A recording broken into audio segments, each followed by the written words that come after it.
Grace, the COV is actually getting higher and higher, thus becoming, profit.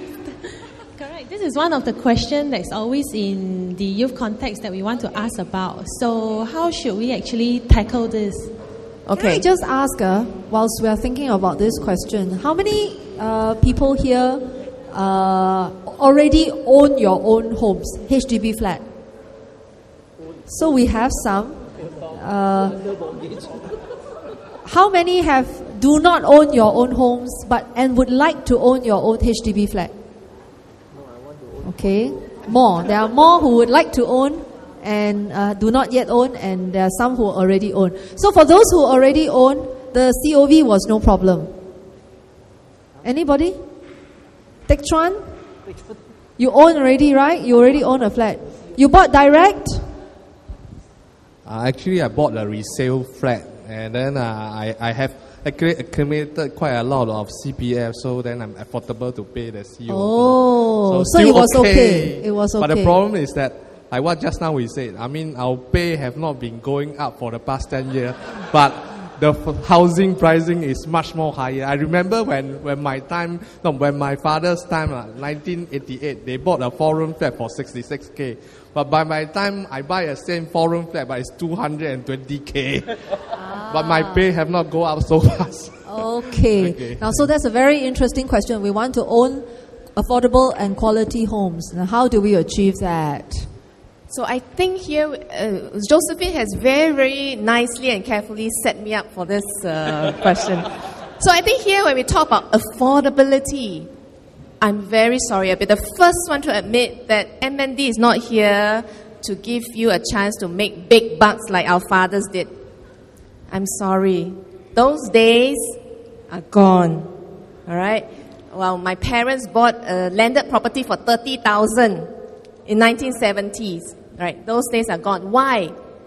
It's because we have the opportunity to grow by high single digits, sometimes double digits in the first 20, 25 years since we developed.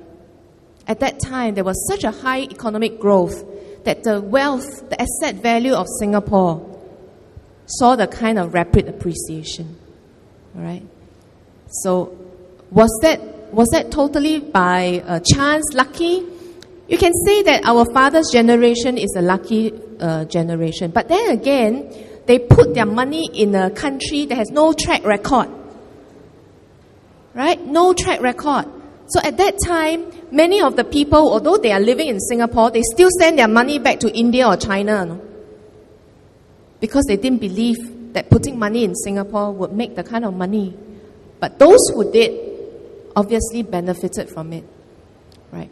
So what do we do? Now those are talking about good old days, reminiscing the good old days. Let's put that aside. What would you mean by affordable now? First of all, affordable means that a manageable proportion of your pay goes into housing. So that after you have made a certain amount of payments towards your housing, you have sufficient. And we're talking about most people, generally 25%, not more than 25% of pay. You know why? Because anything more than that, HDB or the banks will not lend. All right? So in that sense, when I give a loan, there's already a cap, making sure that you don't overcommit yourself. All right? So when you see a transaction that says COV, who is responsible for that COV transaction? There must be a buyer and seller, right? Someone must have bought and sold at the price. And how does COV comes about? Does everybody knows how COV comes about? Can someone explain COV to me? COV, not COE. COV stands for cash over valuation. And so there must be a valuation to begin with. Who sets the valuation? HDB? No, that's where you're wrong. HDB doesn't set valuation. The valuation is done by valuer. And the valuer would value the flat based on what were the transactions taken place. If I want, let's say, Bishan Toa Payoh, Toa Payoh flat, very popular now, right? I want to buy 6th floor, 4-room flat. So what do the valuers do? They will look at what were the transactions in Toa Payoh. Maybe in that block there was a transaction 2 months back. I'll use that as a basis. Okay? Maybe that one was on the 12th floor. So when it's the 6th floor, they will adjust the value. They come up with a valuation. Why is there a valuation needed? That will give you an inclination of what we think the market is pricing at this point in time. All right? The bank, HDB, will give you a loan based on valuation. Of course, you will have a seller who says, oh, I want, if the valuation is 250,000, a seller will say, oh, I want 300,000. You, as a buyer, has the option to say, sorry, it's too high. I think you're overpricing yourself. All right? If the valuation is 250, I'm only prepared to pay 250 because I get 90% valuation on that. I cannot afford any more. Then you negotiate. And then you play poker. See who blink first. Right?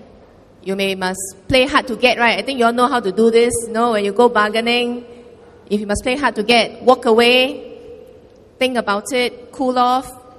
Right? Then you see who blink first. If the guy is more desperate, we'll call you back. If the guy is not desperate, in the up market, like we see in the last few years, then you have to compete. But ultimately, that transaction, if it's done by someone like you. It's the same like one of you. So when I saw a question that says, how can middle income or young couple, that COV is actually transacted by a middle income or young couple like you. Someone out there has that pay, has that loan to buy that. It's determined by market, not by HDB. Is COV always a problem? The answer is no. For a long time, COV was close to zero. Because in a calm market, everybody will pay valuation, or the valuation is able to reflect market. It is when the market has a very sharp increase, the slope is very sharp. That's where valuation cannot keep up with the pricing, the market. People are prepared to pay, So my advice to all of you is this. First, understand your borrowing capacity, how much you can borrow comfortably. Then look at all the possible options that you have, whether it is new flat further away or resale flat nearer to wherever you want, your parents' place or whatever. Have all these options all the same time. Go do your searching, go do your offering and negotiation, but prepare to walk away. Because if all of us do that rationally and don't overcommit, don't buy more than we can afford, then we will be all right. The market will be rational, will not rush and run by itself, will not go out of control. All right? What can the government do? First of all, we make sure that every time we review this regularly. We review the price movements regularly. We know how the market is doing because we do release BTO, new flats projects into the market. If the BTOs are very well subscribed, we will release more. Okay? We will release more. At the same time, we look at who are the people that's buying. Whether there's a net increase in people that's buying or not. Maybe there's a special year, dragon year, or whatever year that's very good for getting married. Then we may look at how we want to increase the BTO supply. Occasionally, we will revise the housing grant, like what we did earlier this year, in February this year. We increased the housing grant. I'm not sure how many of you noticed it, but we increased it. We stretched the income eligibility criteria. In the past, I think you need to be 4,000 to qualify. Now, if you have household income of 5,000, you can qualify for some housing grant. Why are we doing that? It's precisely because we are directing the subsidy to those that are lower income. The housing grant is tiered, is stepped, so that the lower the income, the more housing grant you get. That is to address affordability issue. You see, when two parties come and look at one resale flat, one earning 7,000, one earning 3,000, obviously the 7,000 has an advantage, right? But if the government say that, look, the one earning 3,000 has an advantage in additional housing grant from government, you're trying to give him a lift so that he is able to compete a little bit better for that house. That's how we help lower income. But when we come to a question like this, usually I have a big problem because everybody thinks that their income is low, see. Nobody talks about I'm the low income, you know. Everybody talks I'm low income. Nobody talks about I'm the high income. There are people who earn 11,000 and say that we need help. What about me? I'm the middle income. So I say, hello, you're not the middle income. You're like top 10%. So we have to look at how we want to... Our definition of middle income, we just have to be quite clear.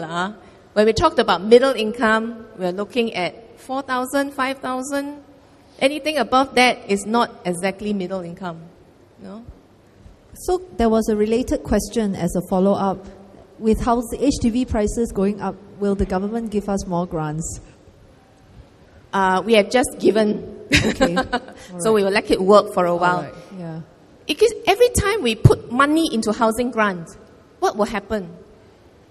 The person that's getting the grant will now know, hey, I have 10,000 more or 20,000 more in housing grant. Now I can pay 10,000 or 20,000 more. Right? So when we say, oh, can I have some grant to help me so that it becomes more affordable to me, it doesn't work that way. Because the market will adjust itself. With more grants, people that's higher, they tend to bid higher, you know. So there's a dilemma. The more you give, the more you're injecting into the housing market. That's as well. why we cannot give across the board. We have to give targeted, lower income. And when I mean that, lower income. Not those earning 7,000 or 6,000.